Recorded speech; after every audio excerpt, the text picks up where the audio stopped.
संसारसारं भुजगेन्द्रहारं सदा वसन्तं हृदयारविन्दे भवं भवानी सहितं नमामि भवं भवानी सहितं नमामि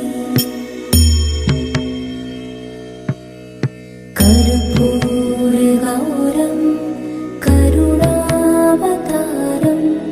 संसारसारं भुजगेन्द्रहारं सदा